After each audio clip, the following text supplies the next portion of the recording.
Hello everyone, welcome back to our channel. Fans ఎంతగానో ఎదురు చూస్తున్న గుంటూరు కారం ట్రైలర్ అయితే రిలీజ్ అయిపోయింది. మీరు చూసారా? మరి మహేష్ బాబు గారు అండ్ త్రివిక్రమ్ గారు కాంబినేషన్లో ముచ్చటగా వస్తున్న మూడో సినిమా ఇది. అతడు ఈజ్ అ బ్లాక్ బస్టర్.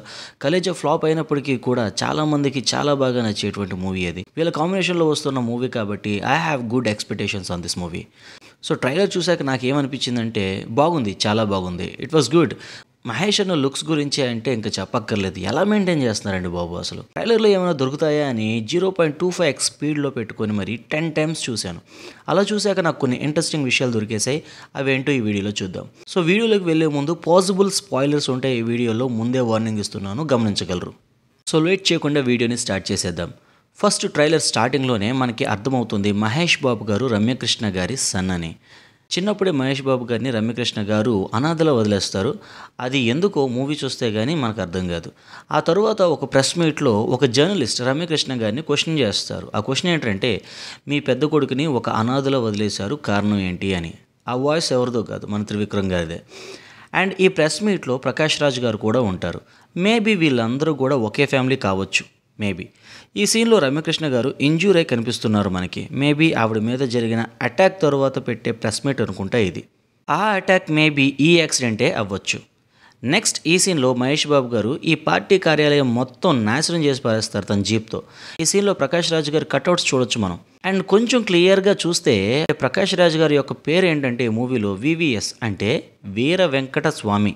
అలాగే ఆయన పార్టీనేమో జనదళం పార్టీ. ఆ పార్టీకి చెందిన వారే మన రమ్యకృష్ణ గారు కూడా.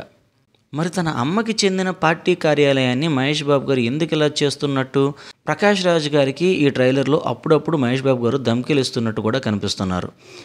నా గెస్ ఏంటంటే, ఇంటి నుండి దూరమైన మహేష్ బాబు గారు బయట పెరుగుతూ అమ్మకి జరిగిన యాక్సిడెంట్ తర్వాత అసలు ఏం జరిగిందని తెలుసుకొని అమ్మ చుట్టూ ఉన్న సిచ్యువేషన్స్ని సెట్ చేయడానికి మళ్ళీ తిరిగి రావచ్చేమో. మేబీ ఇదే ఈ మూవీ యొక్క మెయిన్ స్టోరీ అవ్వచ్చు. ఈ ట్రైలర్లో మెయిన్గా మూవీలో ఉన్న 4 సీన్స్ నుంచి తీసుకున్న కట్సే ఇవన్నీ కూడా. ఒకటి ఈ ఫైట్, 2 వాటర్ బాటిల్ ఫ్యాక్టరీలో జరిగే ఫైట్ సీన్లు, 3ది స్టాచ్యూ దగ్గర ఫైట్, అండ్ పార్టీ ఆఫీస్లో జీప్తో మొత్తం నాశనం చేసే సీను. ముఖ్యంగా ఈ 4 సీన్ల నుంచే ట్రైలర్లో ఎక్కువగా కట్స్ తీసుకున్నారు. ఈ సీన్లో ఈ స్టాచ్యూకి హెడ్ లేదు. నెక్స్ట్ సీన్లో ఇక్కడ ఈయన చేతుల్లో ఉంది ఆ హెడ్. ఈ సీన్లో ఈ బ్లాస్ట్కి కారణం ఇక్కడ తన్నిన తన్నుకి ఆయన వెళ్ళి బాంబుల మీద పడితే ఆ బాంబులు ఇక్కడ పడ్డాయి. అందుకే ఆ బ్లాస్ట్ అయింది. అండ్ ట్రైలర్లో ఎక్కువగా మహేష్ బాబు గారు ఈ గోడంలో ఎక్కువగా కనిపిస్తున్నారు. మేబీ ఆ గోడం ఆయనదే కావచ్చు. అండ్ స్టార్టింగ్లో రమ్యకృష్ణ గారు పిల్లవాడిని వదిలేసేటప్పుడు పక్కనే ఇంకొక ఆవిడ ఉన్నారు. ఆవిడ మేబీ ఈశ్వరీరావు గారు కావచ్చు. అప్పటి నుంచి మహేష్ బాబు గారు ఆవిడ దగ్గరే పెరిగి ఉండొచ్చు. అండ్ ఈ సీను సూపర్ స్టార్ కృష్ణ గారి అగ్గిపెట్టి ఉందా డైలాగ్ రిఫరెన్స్. సో టోటల్గా అది నాకు అనిపించిన ఇంట్రెస్టింగ్ థింగ్. మూవీ రిలీజ్ అయ్యాక స్టోరీ నేను చెప్పినట్టు ఉండకపోవచ్చు, బట్ ఒకటి మాత్రం చెప్పగలను, మహేష్ బాబు గారు త్రివిక్రమ్ గారు కాంబినేషన్ అంటే ఎంటర్టైన్మెంట్ ఒక రేంజ్లో ఉంటుందని ఎక్స్పెక్ట్ చేయొచ్చు. అండ్ డైలాగులు కూడా బుల్లెట్లా పేలుతాయి.